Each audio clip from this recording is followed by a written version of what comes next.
Bismillahirrahmanirrahim.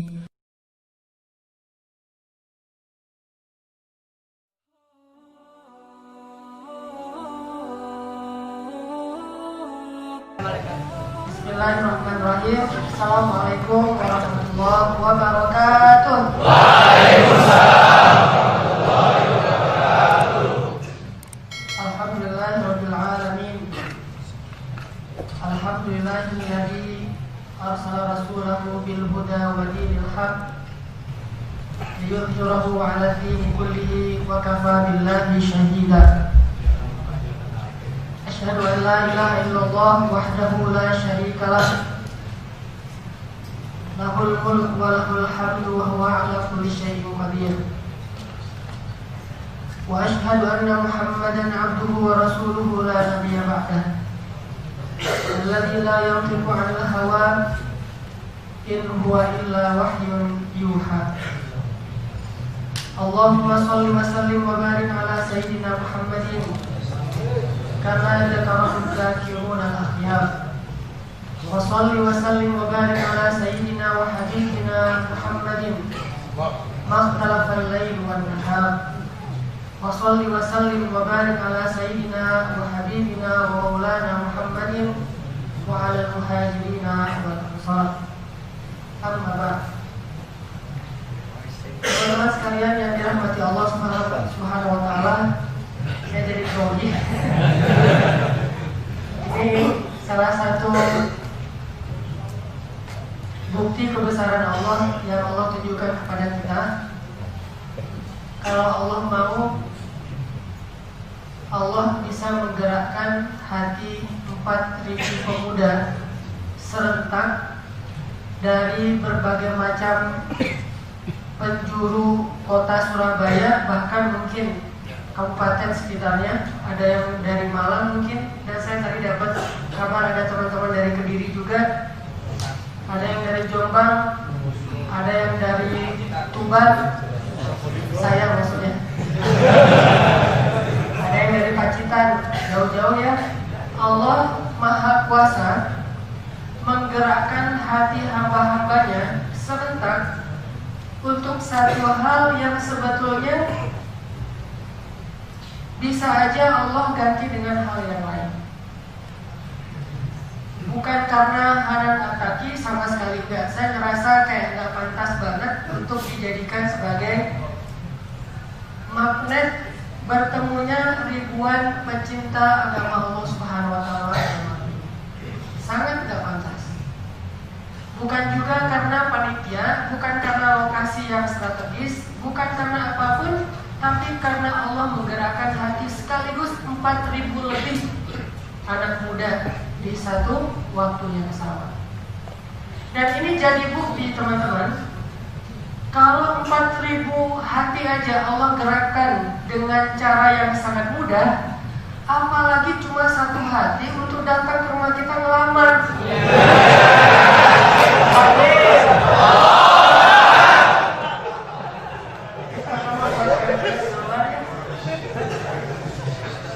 Jadi saya yang biasa-biasa aja, alhamdulillah Allah bisa menggerakkan hati anak muda untuk ketemu bareng di sini. Apalagi ada seorang bidadari soleha yang hafizon juz 30 ya,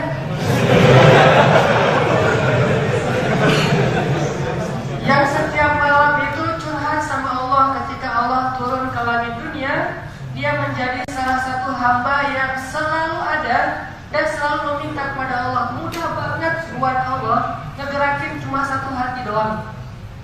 Toh 4.000 hati aja Allah gerakan mudah. Bahkan beberapa waktu yang lalu 7 juta hati manusia digerakkan dari berbagai macam penjuru tanah Indonesia. Ada yang jalan kaki jauh-jauh, Allah bisa menggerakkan 7 juta hati manusia. Apalagi cuma satu hati. Kalau kita mau melibatkan Allah, gampang itu. Terus kenapa nggak ada yang tergerak, Ustaz? Kita nggak ngelibatin Allah, kita ngelibatin Instagram. Kita stalkingnya sosmed. Nggak stalking, gimana nih caranya biar Allah mau menggerakkan hati orang itu? Gimana caranya biar Allah gerakan langkah kaki seseorang setelah Allah menggerakkan hatinya. Kita nggak stalking langit, kita stalkingnya bumi. Jadi ini 4.000 lebih, saya yakin lebih dari 4.000 orang karena sampai ke jalan-jalan sebagai salah satu bukti ayatun min ayatillah, salah satu tanda-tanda kebesaran Allah supaya kita semakin yakin kepada Allah Subhanahu wa taala. Dan ini menjadi bukti kebenaran sabda Rasulullah sallallahu alaihi wasallam. Ihfazillah yahfazka. Ihfazillah tajidhu tujahak. Kalau kamu jaga Allah, Allah akan jaga kamu. Dan kalau kamu jaga Allah, Allah akan kau dapati selalu menyertaimu. Wa huwa ma'akum aina ma kuntum.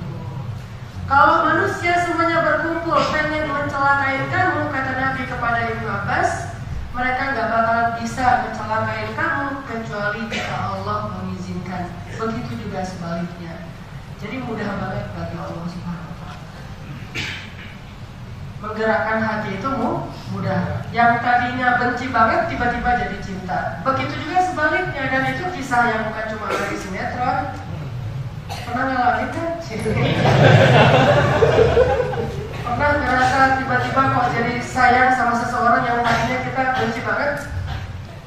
Yang tadinya kita tuh paling amit-amit, pokoknya saya nggak mau sama dia. Ternyata justru dia yang Allah jadikan kita terpaut hati dengan Allah. Dan saya ngalamin itu. Saya orang Sumatera, Aceh, yang dulu lagi rame-ramenya GAM. Istri saya orang Jawa. Dalam list cowok idaman istri saya, nggak ada satupun kriteria yang membuat saya kayaknya pantas masuk dalam listnya dia. Pertama, harus keren. Kata orang sih enggak, gitu ya. Kalau kata saya sih keren, kata orang sih enggak. Jangan sampai dibalik, kata orang keren itu menjadi narsis. Keren enggak? Terus kriteria dia harus S2 Al-Azhar. Waktu itu saya S1 aja hampir nggak lulus. Alhamdulillah bisa lulus, hampir nggak lulus. Kalau dia kriterianya minimal S2 Al-Azhar. Harus hafiz 30 juz, karena alhamdulillah istri sudah hafal Quran dari sejak kecil. Dulu dia sekolahnya sempat di daerah Tuban pesisir, ada pondok hafiz di situ. Hafal Quran dari TK, SD. Jadi udah banyak hafalannya dari kecil. Saya baru kenal Al-Quran kelas 6 SD. Jadi nggak seperti kriteria dia. Belum lagi nggak mau yang orang Sumatera, orang Seberang. Karena takutnya beda culture, beda sifat, nanti banyak cekcoknya. Terus nggak mau dengan yang lebih muda, maunya yang lebih dewasa. Pengennya memperbaiki keturunan, kulitnya agak-agak terang dikit. Agak ngedok kan. Banyak banget kriteria dia yang saya tuh nggak masuk banget sama sekali. Yang dia kalau pas ketemu saya pertama kali di pokoknya ada deh. Ya. Ada satu tempat yang kita pertama ketemu, dia ngakain saya itu cuma sekedar mau jadi macam dia untuk seseorang sesuai kriteria. Nah, ini namanya senjata makan Tuhan. Gak pernah dia bayangin orang kayak saya itu bakalan jadi suami. Ternyata dia bilang sebetulnya sih yang ngantri banyak. Ada yang datang pergi, cuman kamu doang yang datang terus gak pergi lagi. Saya juga gitu, datang pergi karena ditolak mulu ya. Mudah banget buat Allah membolak-balikan hati. Begitu juga yang dialami oleh Rasulullah SAW. Orang yang paling benci sama Nabi, kelak tiba-tiba ketika Allah balikkan hatinya menjadi orang yang paling mencintai Nabi. Dan itu bukan cuma Umar, banyak banget kasus yang kayak gitu.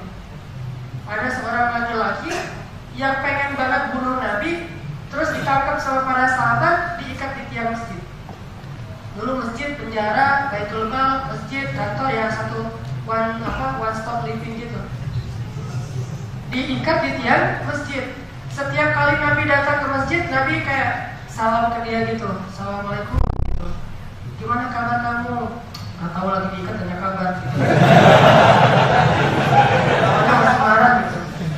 Kayak orang pertama komen, "Pak, bagus sih postingannya." Ini pasti ketahuan nih lebaynya karena yang lain semuanya bilang jelek kecuali kamu gitu kan, marah-marah gitu. Enggak kok, bagus di antara postingan-postingan yang aku pernah lihat. Emang kamu pernah lihat postingan berapa? Enggak, aku following cuma 2 doang gitu. Udah tahu diikat masih tanya kabar, marah. Nabi senyum masuk ke masjid. Besok kalau ke masjid lagi Nabi nanya gimana kabarnya hari ini, tahu gitu. Masuk lagi ke masjid, sabar aja Nabi memperlakukan dia. Pokoknya setiap ketemu Nabi nyapa, gimana kabarnya, sampai dia lama-lama diam, udah nggak ngejawab. Terus setelah sekian lama dia jawab, gimana kabarnya hari ini, baik. Nah, ketika dia udah mulai melunak, menjawab baik, Nabi mengatakan lepaskan ikatan tangannya, dilepasin. Kemudian Nabi menyuruh dia untuk mandi. Setelah mandi dia pulang, di tengah jalan dia dapat hidayah, nggak sampai pulang balik lagi dia katakan, dulu Muhammad adalah orang yang paling saya benci, sekarang Muhammad adalah orang yang paling saya cintai. Berubah hatinya dan mudah banget buat Allah. Umar bin Khattab hari ketika dia pengen bunuh Nabi, hari itu dia masuk Islam. Jadi bisa jadi hari ketika seseorang pengen ngeblok Instagram kita, hari itu juga dia jadi followers saja. Sebelum banget sama orang ini cari, dia khusus ngepoin Instagram kita, justru pengen ngeblok sebenarnya, bukan pengen nge-follow. Yang mana si orangnya udah kepoin deh, di stalking di akun sosmed gitu dia cari. Tujuannya apa? Pengen ngeblok. Tujuannya pengen komen yang haters gitu. Ternyata pas masuk ke Instagram melihat, Masya Allah, Subhanallah, nih orang gak seperti yang saya selama ini lihat. Kok tiba-tiba hati saya kok berubah ya? Akhirnya coba follow gitu. Follow nih, pas udah follow, lama-lama ngeliat postingannya kayak bermanfaat, jadilah dia followers dunia akhirat. Makanya saya sering tanya, followers berapa? 100 Ustaz, 200, 1000, 2000 misalnya. Pertanyaan kedua, dari 2000 followers itu, mana yang sudah halal? Gak ada? Gak beli. Followers 100.000, tapi teman semua. Mending followersnya cuma 1, tapi istri. Coba perhatiin ya, kalau bahasa analogi, ini bahasa analogi ya. Lihat di list kontaknya Siti Maryam. Siti Maryam itu kalau kita lihat list kontak di handphonenya, kalau analogi kita, itu gak ada cowok loh, cewek semua. Cowok di list kontaknya Siti Maryam cuma ada 2. Satu ayahnya Imran, yang kedua pamannya Zakaria. Nanti ada lagi muncul yang ketiga, anaknya Isa. Dia gak kenal cowok sama sekali. Begitu juga Khadijah gak kenal cowok sama sekali. Begitu juga Fatimah gak kenal cowok kecuali keluarganya seperti Ali. Begitu juga dengan Aisyah. Banyak cewek-cewek keren yang ketemu suami yang dunia akhirat jadi imamnya, itu list kontaknya itu gak banyak cowok, tapi satu-satunya cowok di list kontaknya berstatus Hadi. Hadi apa? Suami. Atau kita mungkin list kontak kita tuh cowok semua, soalnya nama cewek dirubah jadi nama cowok biasa. Namanya Anto apa gitu ya. Padahal Anto itu bahasa lainnya anti gitu ya. Jadi terlalu fasih, anti jadi Anto. Berubah tuh namanya. Coba dari sekian ratus nama di list kontak kita, mungkin cuma ada 1 cewek, dan cewek itu adalah mantan.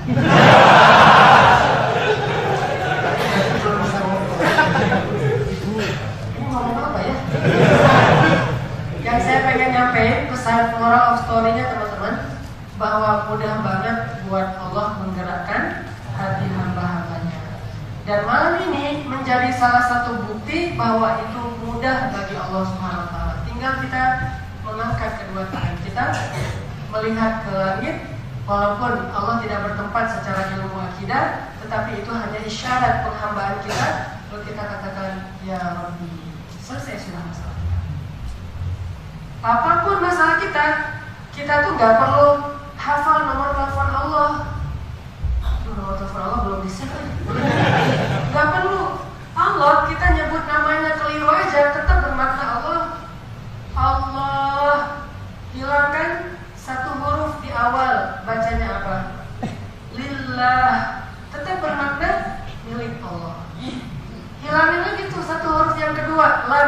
bacanya lahu, hanya miliknya.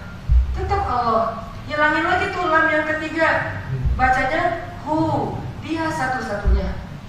Hilangin lagi domanya tuh, bacanya hanya kepadanya segala keluh kesah.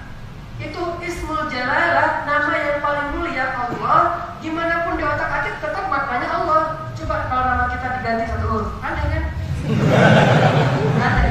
Makanya di tempat saya di Bandung ada teman berangkat ke Mesir. Nama aslinya tuh Cecep, nama Sunda kan. Dan secara bahasa Cecep itu artinya bagus. Cecep itu ganteng, kasep. Pergi ke Mesir.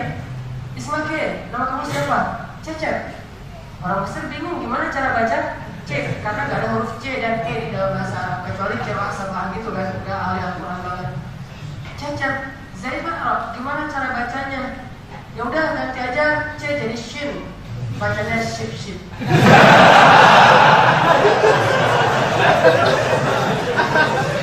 Ditulis ship. Apa arti ship dalam bahasa Mesir? Sendal jepit. Diganti huruf satu jadi berubah arti. Tapi memang Allah nggak gitu. Kita salah nyebut subhanallah aja tetap berpahala luar biasa di sisi Allah. Kayak misalnya orang lagi hijrah, jadi anak baru gitu kan, baru hijrah. Dia datang ke masjid dengan seorang kiai atau seorang ustadz ngajarin zikir. Kata Nabi, kalimatan khafifatan 'alal lisan, hadibatan ila rahman, thaqilatan fil mizan. Ada dua kalimat yang ringan banget diucapin dengan lisan, itu nggak perlu dihafal, gampang. Terus Allah suka banget dengan dua kalimat ini, pasti Allah nge-like banget ya. Dan malaikat juga pasti ikut nge-like, jadi tiba-tiba likersnya itu jadi kayak ribuan gitu. Dan akan sangat berat di timbangan. Apa kalimat itu? Subhanallah wa bihamdi, subhanallah. Oh, masya Allah, bisa ngeberatin timbangan. Semangat dia tuh. Pulang ke rumah lupa. Sampai di rumah dia agak-agak bingung nih gimana bacanya. Akhirnya dia baca subhanallahil azim wa bihamdi. Kebalik. Ternyata kalau bacanya kebalik, pahalanya apa? Setiap kali kita ngucapin subhanallahil azim wa bihamdi, Allah tanam satu pohon kurma untuk kita di dalam surga. Dan pohon kurma itu kita berjalan di bawah naungannya 100 tahun belum keluar dari naungan dahan-dahan. Salah ngucapin aja tetap berpahala. Itulah hubungan dengan Allah. Jadi ibarat kita nelpon salah nomor, tetap Allah angkat gitu. Ibarat kita WA ke Allah dalam bahasa analogi sosmed, kita WA ke Allah tuh nggak ada cerita di contreng 2 tapi masih abu, nggak dirit-rit. Nggak ada. Kalau ke temen itu kan biasa kayak gitu. Apalagi kalau ke orang yang kita sayangin, kita senang gitu, nggak dirit kan bisa bikin kita nggak tidur tuh. Malaman ini aja. Pas dirit, baterainya habis. Dirit kan contreng biru atau contreng hijau tuh. Wah dirit. Nah udah dirit, penasaran lagi. Kok dia nggak typing ya? Gitu. Kok dia nggak ngebalas, ngerit doang gitu. Kalau Allah kita baru send udah typing. Ibaratnya wa idza sa'alaka ibadi anni fa inni qarib. Jadi bahasa analogi sosmednya kita baru nge-send udah typing langsung balas, udah langsung contreng biru tuh. Saking cepatnya respon Allah kepada kita. Terus kenapa kita ke manusia dulu sebelum Allah? Kenapa kita ke makhluk dulu sebelum Khalik? Kenapa kita kepada harta dulu sebelum kepada pemilik segala kekayaan langit dan bumi? Makanya kembalikan semuanya kepada Allah. Kita mau hijrah, langkah kaki pertama itu Bismillah. Langkah-langkah berikutnya la haula wala quwwata illa billah, hasbiyallah, a'udzu billah, apalagi kalimat-kalimat zikir dan langkah penutup dari setiap aktivitas kita. Alhamdulillah. Kembalikan ke Allah. Bahkan teman-teman, kita tuh kalau ke Allah ya kadang-kadang nggak ngomong juga Allah udah dengar kita. Bukankah Allah alimun bidzati sudur? Wa asirru qaulakum aw ijharu bih innahu alimun bidzati sudur. Kalian rahasiakan ucapan kalian. Rahasiakan maksudnya enggak enak ngomong sama Allah. Kan ada tuh. Ada nabi yang enggak enakan sama Allah? Nabi Ayub enggak enakan sama Allah. Kata istrinya, ya Nabi Allah, kenapa nggak berdoa kepada Allah minta disembuhin? Kata Gayung, nggak enak deh. Kenapa? Sudah berapa lama saya sakit? 10 tahun. Berapa lama selama ini saya hidup dalam kebahagiaan? 17 tahun, ada yang bilang 70 tahun. Kalau gitu saya belum merasa enak sama Allah. Soalnya bahagianya lama, baru dikasih ujian sedikit udah nunggu. Gak enak sama Allah. Gak ngomong, cuma ya Allah, gak jadi, gak jadi deh. Lalu ada Nabi Muhammad pernah kayak gitu. Gara-gara waktu itu kaum muslimin sering diledekin sama orang Yahudi, kiblatnya ke Al-Aqsa sama orang Yahudi. Jadi orang Yahudi kayak bikin hashtag itu dan diviralkan. Hashtagnya apa? Agama Islam ikut-ikutan, viral aja. Sehingga kalau orang Islam lewat, wah agama fake, ikut-ikutan segala macam, udah original, kiblatnya bareng dengan kita, padahal duluan kita gitu-gitu. Akhirnya kaum muslimin merasa gak enak hati, Nabi juga gak enak hati. Tapi mau meminta ke Allah dirubah kiblat juga gak enak sama Allah. Kan itu ketentuan Allah. Akhirnya setiap hari Nabi melihat ke langit. Ngomong gak ya? Gak enak deh, pulang. Besok lihat lagi ke langit. Ngomong gak ya? Gak enak, pulang. Terus aja gitu, tiba-tiba turun ayat. Qad nara taqalluba wajhika fis samaa falanwalliyannaka qiblatan tardaha. Kami udah lihat Muhammad bagaimana setiap hari kamu menghadap ke langit, gak ngomong apa-apa. Maka dari itu kami pindahkanlah kiblat ke arah yang kamu sukai. Nabi belum ngomong loh. Jadi kalau kita ada seseorang yang kita udah tahu namanya, cuma gak enak menyebut di hadapan Allah ya. Ya Allah, ada yang Allah udah tahu kan.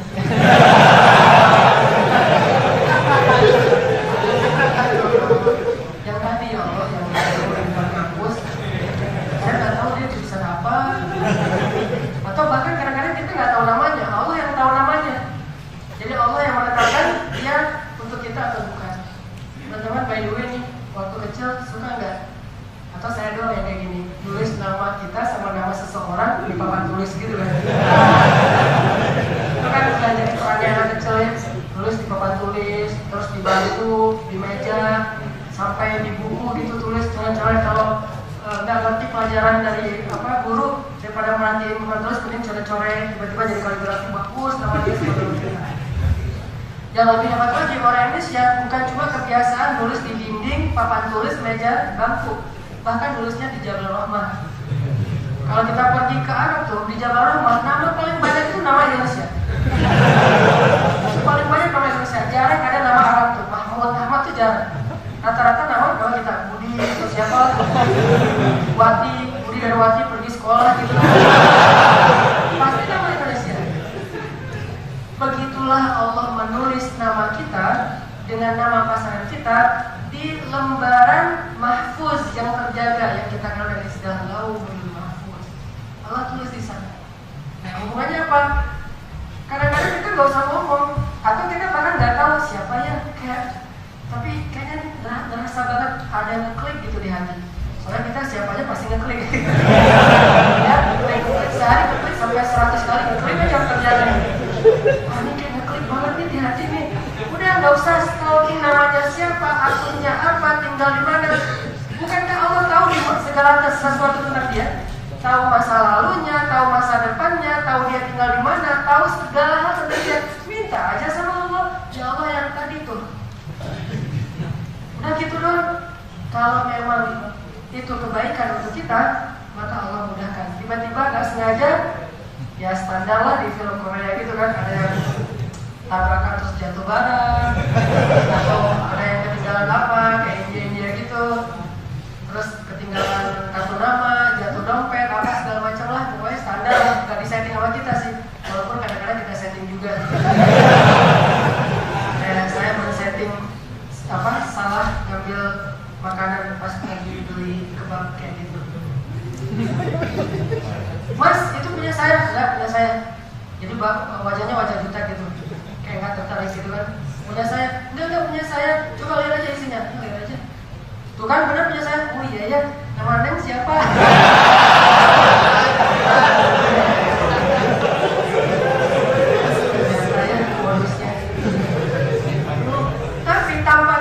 juga Allah punya banyak rencana. Dan rencana Allah itu luar biasa, smooth banget. Kadang-kadang kita sampai geleng-geleng kepala, Masya Allah, Subhanallah. Allah itu punya banyak rencana. Nih seminggu yang lalu nih teman-teman, cuma pengen sharing aja bukti bahwa kalau Allah terlibat dalam urusan kita tuh jadi mudah. Yang penting kita jangan sampai disconnect sama Allah, online terus lanjut.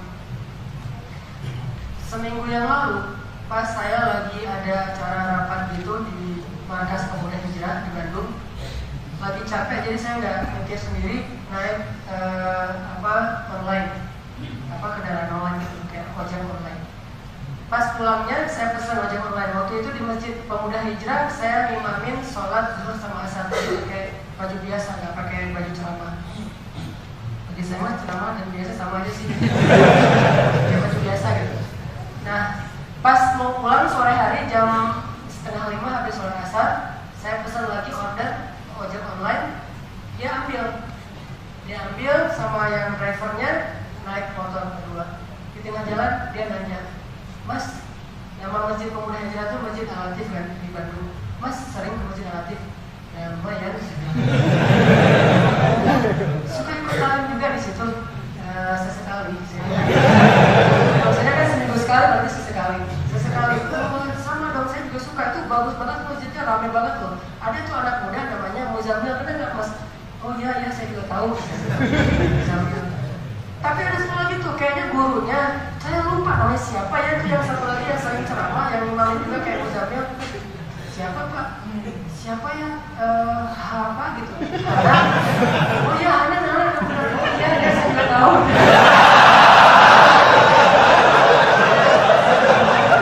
Saya pajak aja nih. Terus saya juga tahu, saya lagi biar nggak minta salam, kan saya pura-pura kayak aja. Oh iya, Ana gitu. Mas suka azan juga di situ. Kalau azan sih nggak pernah. Terus imam pernah nggak? Kadang-kadang saya bilang. Mulai curiga kan dia, karena suara saya, terus juga dari tadi nggak jelas ini informasinya. Baru dia nanya, Mas tadi yang zuhur, yang imamin siapa zuhur? Ternyata tadi dia zuhur di situ. Saya. Oh Mas ini yang imamin zuhur ya? Mas siapa namanya kalau boleh tahu? Hana. Hana apa lengkapnya? Hana Taki.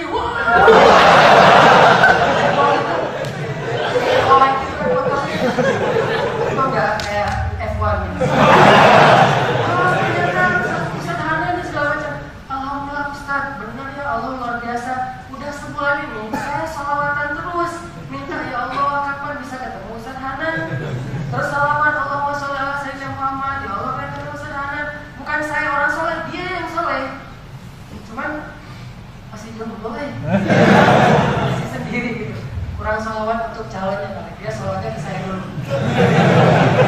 Nah, ternyata sebulan salawatan Allah takdirkan itu saya order pas dia lagi kosong, dia ambil dan dia nggak perhatiin. Padahal di online itu terdaftar nama saya Imam Hanan, cuman dia nggak perhatiin. Pas banget dan alhamdulillah heboh sampai ke rumah, tetangga pada heboh gitu, siapa nih kok ramai gini, biasa-biasa aja. Alhamdulillah, artinya Allah itu punya rencana kalau kita benar-benar tahu gimana melibatkan Allah dalam urusan kita. Nah ternyata salah satu cara paling jitu melibatkan Allah dalam urusan kita itu hijrah. Orang kalau udah hijrah, Allah langsung terlibat dalam urusannya. Tapi kalau kita masih di jalan sendiri, bukan di jalannya Allah, Allah nggak mau terlibat. Allah cuma mau terlibat kalau di jalannya Allah. Karena cuma jalan itu jalan yang paling baik. Di jalan lain Allah nggak mau. Jadi kalau kita pengen Allah terlibat dalam urusan kita, kita harus yakin bahwa kita masih on the track di jalannya Allah. Allah akan bakal mengasih kejutan yang luar biasa. Kalau kita ngerasa kayak menjauh gitu, langsung balik arah lagi. Apapun resikonya, walaupun ketika kita mau hijrah, kita mau balik ke jalan Allah, banyak banget tuh was-was, bisikan yang bikin kita was-wasan. Kan was-was bahasa Arab, was-wasa, was bisufi, sudurin, bisikan yang bikin kita was-was, gak yakin gitu. Gak usah perhatikan itu, tapi perhatikan bahwa ketika kita menuju kepada Allah, Allah gak bakal ngecewain kita.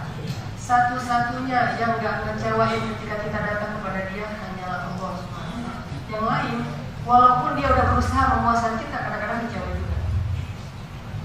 Dia udah berusaha sesantun mungkin, kecewa juga. Kayak misalnya kita datang ke seorang bapak, assalamualaikum, bawa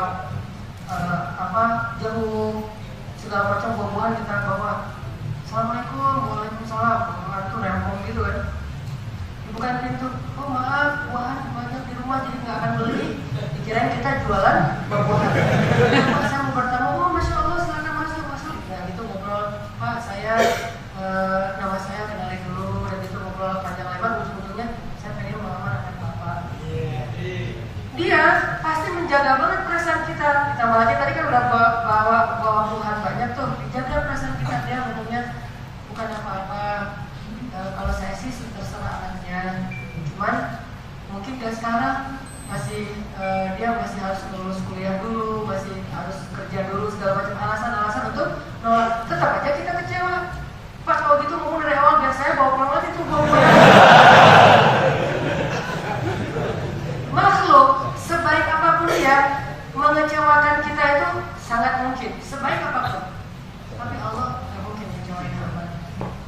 Gak usah khawatir lah, datang ke Allah tuh gak bakalan kecewa. Berdoa kepada Allah tuh gak ada sia-sianya. Doa itu gak ada ruginya loh. Satu-satunya mungkin permintaan yang gak mungkin rugi itu minta ke Allah. Gak mungkin rugi. Gak ada cerita rugi saya berdoa capek-capek. Gak ada rugi berdoa capek-capek. Karena semua yang kita minta pasti dikabulkan Allah. 100% dikabulkan. Cuman bentuknya yang kita coba pahami dengan lebih bijak. Bisa dikabulkan persis kayak yang kita minta. Dan itu yang selalu kita harapin kan. Padahal kadang bisa juga Allah kabulkan dengan yang lebih baik dari yang kita minta. Kita baru tahu someday, setelah setahun 2 tahun, bisa juga yang pasti Allah kabulkan nanti di akhirat dan menjadi kebaikan kita setelah kita wafat. Yang pasti doa itu gak sia-sia. Minta aja yang banyak ke Allah, ya Allah pengen gini, ya Allah pengen gitu, terus aja. Saya kalau berdoa, ya Allah mudah-mudahan di surga tuh ombaknya bagus, bisa barrel gitu, dan mudah-mudahan di surga saya udah jago main surfingnya. Minta aja, karena pastinya gimana pun kita berimajinasi tentang surga, surga itu pasti lebih baik daripada apa yang pernah kita bayangkan. Jadi bayangin aja yang terbaik, tahu surga lebih baik daripada yang kita bayangkan. Gimana teman-teman ngebayangin surga? Pernah nggak berimajinasi tentang surga? Saya pengen surganya gini, temboknya, tiangnya gede-gede, terus atapnya tinggi-tinggi. Setiap pagi saya tuh udah ada kereta kuda yang nunggu saya untuk berburu. Kalau hobinya berburu jodoh. Di surga gak ada lagi jomblo, by the way ya. Gak ada orang yang statusnya gak bisa move on di surga. Kenapa di surga kok masih sedih? Belum bisa move on. Gak ada di surga. Semua orang di surga berpasang-pasangan, kecuali yang meninggalnya dalam keadaan belum balik. Kalau yang udah balik, pasti Allah kasih pasangan. Makanya banyak ayat dan hadis orang dinikahkan oleh Allah di dalam surga, termasuk hadis yang jangan marah kan. Kata Nabi, siapa yang tidak marah ketika dia mampu marah, maka nanti di hari kiamat Allah akan memilihkan untuk dia pasangan-pasangan, terserah dia mau menikah dengan yang siapa. Dan di surga WO-nya lebih keren daripada di dunia. Wedding organizer-nya tuh lebih keren. Dan kita bakalan pakein baju-baju kayak baju pengantin gitu. Maaf, mungkin nggak akan sampai pakai lipstick juga sih. Kadang-kadang kan kalau di kita, pengantinnya juga didandanin, di make upin gitu kan. Kalau kata orang Sunda, dulu gitu, saya agak-agak gimana gitu, di make upin. Saya dulu pas nikah juga sempat di make upin, terus saya wudhu lagi, alhamdulillah biar lebih cowok kan, jadi jangan pakai make up. Di surga bakalan dikasih tuh gaun pengantin. Dan siapa saksinya? Malaikat. Jadi yang bilang barakallah itu malaikat. Kalau di sini main zen, barakallah itu malaikat, salaman semuanya barakallah. Siapa ini? Nggak kenal sama saya, Jibril. Jibril ngucapin barakallah, Quran apa coba? Mikail barakallah, Israel juga. Malaikat keren semuanya barakallah. Dan siapakah walinya? Allah Subhanahu wa Ta'ala. Sebaik-baik wali. Udah serahin aja sama Allah. Urusan kita apa? Hadinya ke Allah. Gak bakal kecewa. Kalau buat saya, analogi bahwa datang ke Allah itu gak bakal kecewa mudah. Coba teman-teman baca aja sirah Rasulullah dengan para peminta-minta atau penulis. Rasulullah itu terkenal orang yang nggak pernah nolak sedekah kan. Maksudnya kalau ada yang minta sedekah, Nabi nggak pernah nolak. Minta apa aja ke Nabi, Nabi pasti akan mencoba untuk memenuhi kebutuhan dia. Kalau Nabi nggak bisa ngasih sendiri, Nabi akan ngeling ke teman-temannya, sahabat-sahabatnya yang bisa bantu dia. Pasti itu. Nggak ada yang datang ke rumah Nabi pulang kecewa tuh nggak ada. Padahal itu manusia loh. Nabi Muhammad aja kalau didatangi orang nggak ada yang kecewa. Pasti yang datang ke Nabi pulang senyum. Misalnya ada sahabat Nabi lagi kayak baru dapat hadiah baju gitu dari, kalau nggak salah, dari Raja Khurasan. Itu hadiah tapi ya bukan endorsean gitu. Jadi nggak harus ditampil di Instagram lagi gitu kan. Nah, Muhammad nih hadiah apa? Bajunya warna merah, terus kayak ada kayak ada modelnya gitu, bagus jubahnya. Dikasih ke Nabi. Nabi pakai. Di hari Nabi pertama pakai baju itu, lagi jalan di tengah sahabat, tiba-tiba ada laki-laki baru bilang gini, Muhammad, bajunya bagus banget, gitu. Terus Nabi bilang, kenapa kamu suka? Suka boleh nggak buat saya? Langsung dibuka sama Nabi, dikasih. Coba. Mana ada orang yang minta sesuatu ke Nabi terus kecewa? Muhammad basa-basi, nggak basa-basi, dibuka, dikasih, Nabi pulang nggak pakai baju. Karena kan emang ini bukan aurat kan, apalagi Nabi udah ngasih terus pulang sendiri. Sahabat yang melihat kejadian itu jadi kasihan sama Nabi, terus dia dimarahin. Kamu jangan gitu dong sama Nabi, tuh kasihan Nabi pulangnya nggak pakai baju sendiri, dingin-dingin. Namanya kamu butuh baju banget, ya udah kami kasih baju kami, nggak harus minta baju Nabi yang lagi dipakai. Kata dia apa? Nggak sama, keringat kalian sama keringat Nabi. Keringat kita aja sama keringat David Beckham beda kan? Dulu pernah David Beckham ke Indonesia main, habis itu dikasih bajunya nggak dicuci sebulan kan ya? Karena keringatnya itu bisa dilelang. Nah, nggak sama baju kalian pakai dengan Rasul. Sebetulnya saya nggak tertarik dengan bajunya, saya tertarik baju ini pernah dipakai oleh Rasulullah. Baru para sahabat lain, ya udah buat saya aja, rebut-rebutan. Nggak pernah Nabi ngecewain orang yang meminta sesuatu kepada beliau. Ada lagi Nabi pakai shawl dicentalin di leher, diikat di leher gitu biar musim dingin. Kalau di Madinah kan anginnya kencang tuh, dingin banget. Lagi jalan tiba-tiba laki-laki babi narik shawlnya Nabi. Wah, bagus banget shawl kamu Muhammad. Nabi sampai ininya merah kan ya, dibuka sama Nabi. Ini buat kamu hadiah. Kayak gitu. Gak ada yang kecewa. Apapun yang datang ke rumah Nabi, Nabi dan istrinya gak mau ngecewain orang yang meminta kepada beliau. Termasuk Siti Aisyah radhiyallahu anha. Jadi Aisyah suatu hari lagi puasa. Di rumah cuma punya 3 butir kurma. Mau dipakai sahur, berarti bukanya kurang. Akhirnya sahur dieman-eman, gak dimakan. Simpan lah, buat berbuka aja, simpan aja. Sore hari menjelang berbuka, tiba-tiba datang seorang ibu dengan 2 putrinya. Aisyah gitu. Ada apa ibu? Saya belum makan sama anak-anak dari tadi pagi. Ada sesuatu nggak di rumah Aisyah? Oh ada. Gak mikir. Nggak ya, dikasih nggak gitu, langsung spontan. Oh ada ibu ya bu. Langsung ke belakang ambil 3 butir kurma, kasih coba.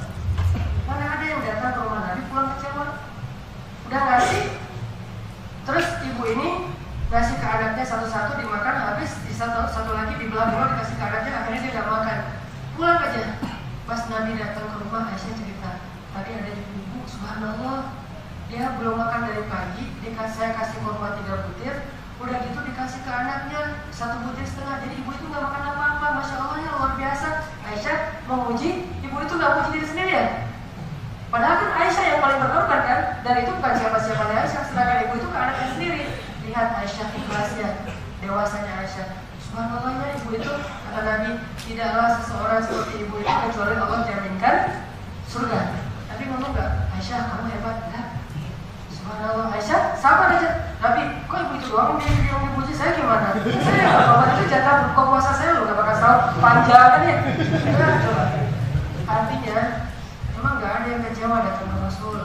Termasuk ada seorang laki-laki muhajirin yang berhijrah ke Madinah, ketemu sama Nabi, saya udah berapa hari gak makan.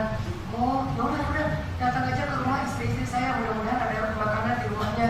Datang satu-satu, ternyata setiap rumah yang didatengin gak ada makanan. Dan emang benar-benar gak ada. Kan Aisyah sering bilang di rumah kami 3 kali purnama tidak ada asap di dapur.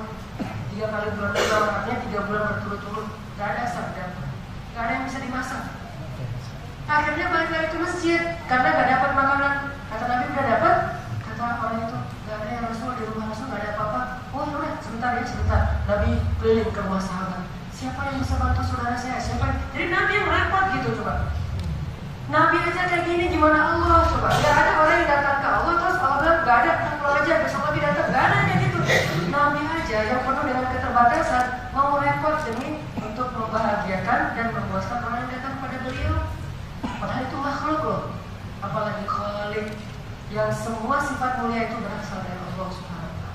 Jadi kalau orang datang ke Nabi aja udah kecewa, maka gimana pula kalau datangnya kepada Allah Subhanahu wa Ta'ala. Jadi hijrah sama dengan kita kembali kepada Allah, datang kepada Allah. Gak usah khawatir, gak bakalan kecewa, yakin 100%. Tapi kita harus tahu Allah itu kadang-kadang menggunakan sunnatullah, menggunakan sebuah kaidah memperlakukan hambanya. Dan kaidah ini bukan cuma berlaku buat kita teman-teman, berlaku juga buat orang-orang yang lebih soleh dari kita sebelumnya, yang imannya lebih jujur dari kita. Apa kaidah itu? Kata ulama, awal kita berhijrah, Allah gak langsung ngasih jalan keluar, Allah gak langsung ngasih kemudahan. Biasanya Allah ngasih dulu ujian. Makanya banyak cerita, kok saya habis hijrah jadi kayak gini? Kok saya setelah tinggalin kerjaan yang syubhat atau haram malah susah? Kok saya jadi kayak gini? Kok saya malah makin banyak ujian? Kok saya malah makin dijauhkan? Itu sunnatullahnya emang kayak gitu, fase yang harus dilalui. Masa itu disebut dengan fase ibtila. Jadi ada dua fase yang dilalui. Satu fase ibtila, kedua fase tamkin. Fase ujian, fase pertolongan. Pasti Allah uji dulu. Bilal bin Rabah sebelum dia masuk Islam, dia cuma seorang budak, nggak pernah disiksa.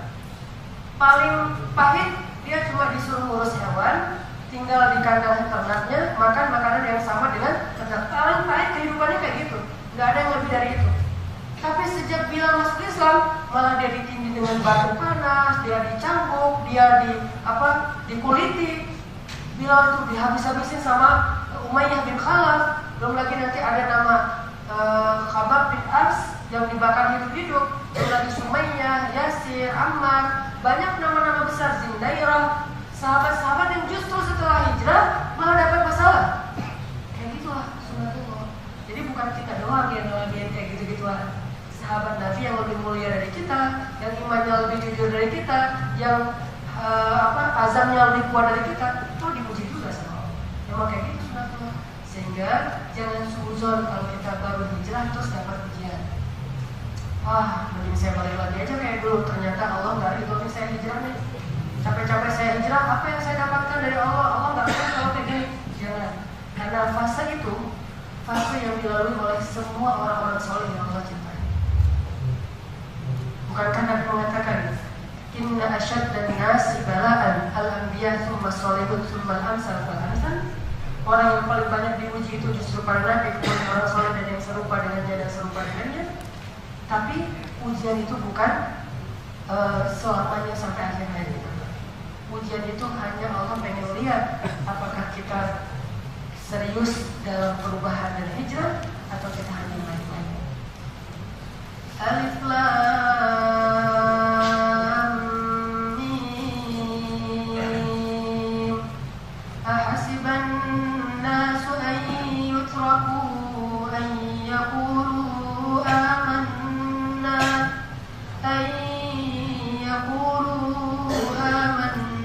wa hum la yuftanun.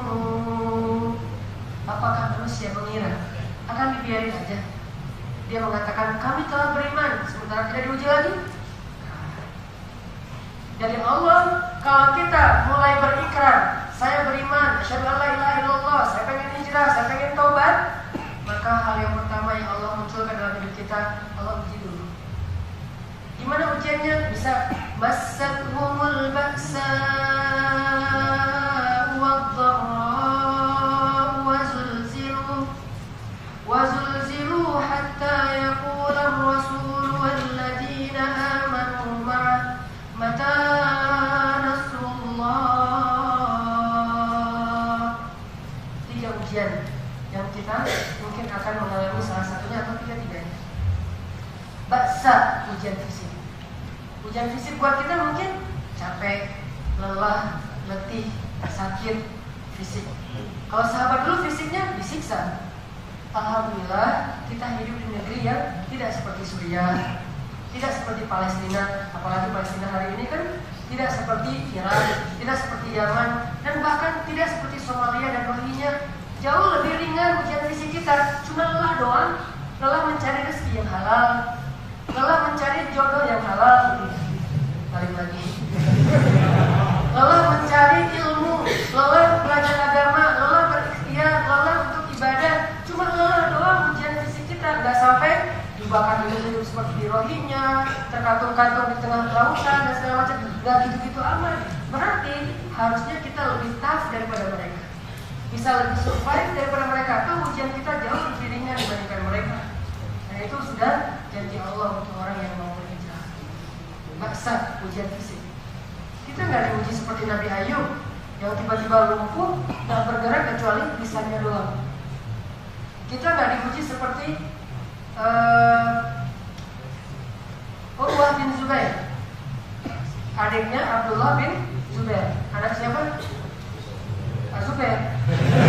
Zubair bin Abdullah, Zubair bin Awal yang Hawari Rasul. Urwah bin Zubair ujiannya apa? Kanker loh kalau dalam bahasa sekarang. Terus diamputasi. Amputasinya nggak mau pakai bius lah gitu. Datang tim tabib, tim dokter gitu. Urwah, ini harus diamputasi. Ya sudah, terserah yang mana baik aja, saya ridho. Bukan ikhlas ya, kalau ikhlas ibadah. Kalau ketentuan Allah namanya ridho. Saya ridho. Ya udah, dikasih khamar. Urwah minum ini dulu. Apa ini khamar? Nauzubillah kata Allah. Kenapa saya harus minum ini? Biar kamu nggak ngerasain sakit. Jadi kamu agak-agak mabuk gitu, kalian gitu, terus nggak ngerasain sakit. Tiba-tiba kamu baca-baca udah hilang aja satu. Wah, nauzubillah, saya nggak mau kehilangan kebaikan lewat kehilangan rasa sakit lewat barang-barang yang Allah tidak sukai. Oh ya udah, pakai bius, ditaruh di kayak gitu, disuruh dia biru supaya pingsan. Buat apa ini? Supaya kamu pingsan, jadi nggak ngerasain sakit. Apa kata Allah? Sakit itu cara Allah menghapus dosa hambanya. Bagaimana saya kehilangan sakit dan tidak akan dihapuskan dosa? Mending saya sakit. Tapi ini dipotong, wahai Allah, tahu dipotong, sakit banget ya. Saya coba usahain tahan. Beneran nih nggak pakai bius sama kamar? Enggak. Cius. Udah, akhirnya datengin beberapa orang laki-laki, megangin ruah gitu, tangan, kaki dipegangin. Ini ngapain nahannya kayak gini? Biar kamu nggak meronta-ronta. Udah, tenang aja, biar saya berzikir kepada Allah. Beneran berzikir, beneran. Nanti kalau saya udah khusyuk berzikir, baru kalian potong. Bismillah, subhanallah, alhamdulillah, Allahu akbar. Mulai disayat kulitnya, disayat kulitnya. Pasti saya kulitnya, subhanallah, subhanallah, subhanallah. Mulai setelah selesai pisau untuk kulit, sekarang pisau daging. Pisau daging dipotong-potong, dibagi 1 kilo, 1 kilo. Potong dagingnya. Subhanallah, Allahu akbar, terus la ilaha illallah, la ilaha illallah, berzikir.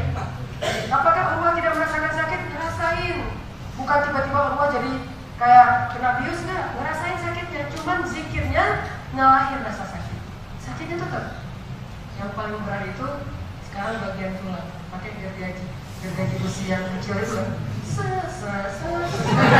Suaranya aja bikin ngilu.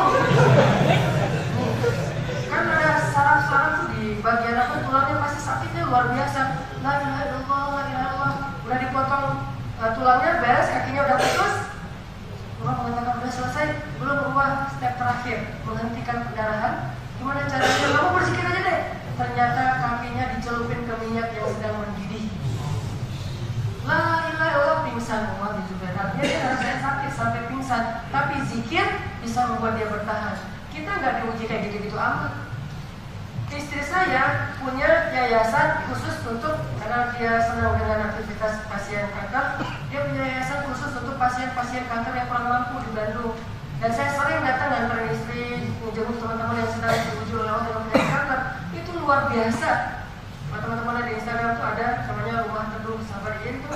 Itu luar biasa ujian-ujian orang kena kanker. Kita nggak gitu, cuma capek, paling flu, sakit gigi, paling juga cuma fisik biasa. Dan itu jangan sampai bikin kita sungguh sama Allah. baru lelah doang berikhtiar mencari yang halal, udah suudzon sama Allah. Ada orang yang lebih berat dari itu diuji oleh Allah, padahal imannya lebih baik dari kita. Berarti Allah sayang sama kita, tahu kalau kita gak bakalan sanggup ya kayak gitu. Kasih yang ringan-ringan aja dah, kamu mah yang kelas 3 aja deh. Nah, kalau nggak dikasih ujian fisik, maka Allah kasih darroh, ujian harta. Gimana ujian harta? Rugi mungkin, atau pendapatannya kecil, atau mungkin ditipu orang, atau kena musibah yang menghilangkan harta benda. Itu ujian harta. Kenapa ya? Ujiannya nggak habis-habisnya sejak saya hijrah, bertubi-tubi aja. Sakit lah, anak sakit, saya sakit, harta habis, berobat kesana kemari. Kayaknya Allah nih nggak ada jodoh saya bertobat nih. Ya, itu suudzon Allah. Allah memperlakukan kayak gitu bukan kita doang. Orang yang lebih soleh dari kita diperlakukan. Dan yang paling berat itu zulzil, diguncang, ujian perasaan, diputusin, dan diputusin yang paling berat itu dia bilang, kita jadi adik kakak aja ya. Lepas langsung. Karena dulu bisa yang orang nabrakin diri ke truk yang lagi berhenti di depan rumah cewek, dia tabrakin untuk menunjukin ke cewek bahwa saya tuh udah bisa hidup tanpa kamu. Tidak kamu, gitu kan? Dia tabrakin meninggal, ceweknya nikah sama yang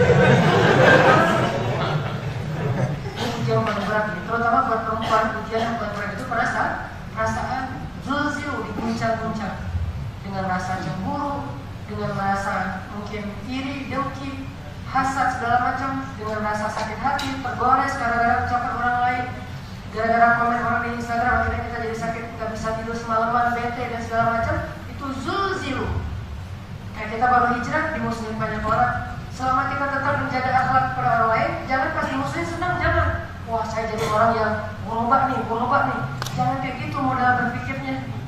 Jangan cari musuh. Karena kalau kita nggak cari musuh aja, tetap aja ada orang yang nggak sama kita tuh udah pasti, apalagi cari-cari. Jadi jangan merasa, kok saya udah hijrah ada musuhnya, jangan. Berarti hijrah saya belum benar nih, karena hijrah yang benar itu ada musuhnya. Nah, gitu-gitu apa juga sih. Kita sedih kalau ada orang yang memusuhi kita, tapi tetap menjaga akhlak yang baik kepada dia. Jangan ketika dimusuhin, emang kalian tauhid, saya yang fisabilillah, yang lain fisabilillah, tauhid nggak gitu. Kalian ahlul nar, saya ahlul jannah. Kalian masuk neraka, saya doang yang masuk surga. Tapi tetap yang kayak gitu-gitu bakalan kita rasakan. Di diledekin, kita baru pertama hijrah gitu, berubah kan tampilan, gaya ngomong, sikap. Kayak bau surga gitu kan, standar lah ya. Ustaz KW, nabi palsu, gitu-gitu kan, banyak ucapan-ucapan yang buat kita nggak merasa nyaman. Kalau dia pakai jilbab gitu, mirip ini, mirip nenek gua atau apalah, mirip mami-mami misalnya. Pokoknya ada aja ucapan-ucapan yang tidak nyaman, itu bagian dari perjalanan hijrah. Tapi itu nggak normal. Zulzil. Dan makin berat zulzil, makin berat ujian, berarti makin dekat dengan Nasrullah, fase yang kedua. Jadi kalau kita ngerasa hampir putus asa, kalau kita ngerasa kayak nggak mampu lagi, udah 10 tahun saya menanti, gak ada satu orang pun yang menutup pintu rumah saya. Ya putus asa, mungkin besok subuh ada yang menutup. Siapa tahu malam besok ada yang menutup. Siapa tahu siang besok ada yang menutup. Bukan adik misalnya. Kenapa ya nggak ada yang like satupun postingan saya dari laki-laki cewek semua? Ya nggak usah berputus asa. Yang jelas semakin sulit kita ngalamin satu masalah dan ujian, berarti jarak kepada pertolongan itu makin dekat. Ibarat malam, semakin pekat, semakin hening, semakin ngantuk, semakin nggak berdaya, berarti bentar lagi fajarnya mau terbit. Dan sekarang kaum muslimin di seluruh dunia makin kesulitan, di mana-mana walaupun kita sedih tetap kita empati kepada kaum muslimin di seluruh dunia, dan kita doakan Allah memberikan pertolongan. Tapi sisi lainnya semakin sulit, berarti fajar kemenangan Islam semakin dekat. Nah ini artinya teman-teman, kita juga harus paham skenario itu, biar kita nggak sungguh sama Allah ketika kita hijrah. Kenapa saya justru setelah saya ninggalin pekerjaan itu pendapatan saya jadi kecil? Di rumah saya diledekin terus sama keluarga saya, dimusuhin, disalah-salahin. Tuh sih kamu terlalu idealis, terlalu fanatik, terlalu kaku. Akhirnya kita susah sendiri. Semua ini bagian dari proses hijrah. Jangan suzon, Allah kayaknya ini gak bantu saya, Allah kayaknya curang sama saya, Allah kayaknya gak ridho saya jadi orang baik, mending saya balik lagi kayak dulu. Itu sudah menjadi sunnah. Tapi ada endingnya, itu bukan ending, itu proses. Endingnya adalah ala inna nasrullahi qarib. Allah berikan pertolongan. Dan kalau udah datang pertolongan Allah, kita nanti akan bersyukur saya dulu pernah kayak gini, bersyukur saya dulu pernah dapat ujian dari Allah. Karena ujian itu yang membuat saya akhirnya dapat. Kalau kita tahu someday kita akan menikah dengan seseorang yang ternyata kita banget, pasti kemarin pas kita diputusin kita akan tasyakur bin nikmah. Gak tau ya, gua traktirin, gua lagi selamatan, lagi tasyakuran. Kenapa? Habis diputusin gitu. Diputusin, tasyakuran kenapa? Karena kita tahu justru gara-gara diputusin akhirnya kita nikahnya dengan orang yang lebih kita banget, lebih mungkin lebih baik atau lebih pengertian sama kita. Dan itu yang saya rasain. Curhat kan. Kalau dulu mungkin saya masih nggak jelas gitu, mungkin nggak akan ketemu sama pasangan saya yang sekarang. Masih nggak jelas sampai sekarang. Alhamdulillah karena diperjelas, jelas putusnya, akhirnya jadi tahu semuanya gitu kan. Putus asa gitu, nih kenapa hidup saya jadi kayak gini, kenapa saya diputusin dalam lagi LDR-an, putus. Terus gak ada alasan lagi, pokoknya putus aja. Kenapa? Jelasin dong, kan aku juga punya hak untuk tahu. Pokoknya kamu gak perlu tahu, kamu selingkuh ya apa ya, bahasa anak sekarang banyak. Yang jelas, kita akan mensyukuri satu musibah di masa lalu setelah kita tahu hikmahnya. Dan hikmah itu pasti ada, cuman kita butuh waktu untuk mengerti. Saya pernah cerita dengan saya punya satu sahabat di Jakarta, di Tanah Abang, pengusaha sukses di Tanah Abang sekarang. Punya pabrik di Bogor, punya beberapa toko di Tanah Abang. Omset dia sebulan kalau normal itu sekitar 500 juta. Profit dari itu sekitar 50% setiap bulan. Kalau lagi kayak musim lebaran gitu bisa sampai 5 kali lipat penghasilan dia. Dan dia itu jadi kayak gitu gara-gara kegagalan dia dulu untuk ikut masuk ke salah satu akademi kepolisian. Dari 50 orang yang ikut akademi kepolisian, cuma dia sendiri yang gagal. Namanya ada 50 orang, 49 lulus. Dia gagal.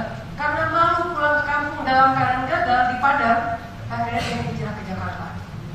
49 orang lagi temannya yang lulus, satu selamat, 48 lagi kemudian ditugaskan di Brimob Banda Aceh tahun 2004. Ketika terjadi musibah tsunami, 48 itu meninggal semuanya. Dia baru tahu tahun kemarin pas dia pulang ke Padang ketemu temannya yang udah lulus tadi. Teman-teman yang lain kemana sekarang? Kamu nggak tahu kabar mereka? Nggak tahu emang kenapa? Mereka semuanya ditugaskan di Aceh, di Brimob, dan markas Brimob itu habis dengan tsunami, nggak ada sisa sama sekali, jadi kayak lapangan aja bersih. Mereka semuanya 48 semuanya meninggal dengan husnul khotimah yang jelas. Akhirnya dia mengatakan innalillah, alhamdulillah, yang mana nih bingung dia? Oh innalillah, alhamdulillah, dia baru sadar ternyata kegagalan dia dulu adalah sebuah rahmat dari Allah. Tapi kan butuh 10 tahun untuk mengerti itu. Apakah kita harus menunggu 10 tahun untuk bersyukur? Udah syukurin aja dulu, minimal husnuzon, walaupun ngertinya nanti belakangan.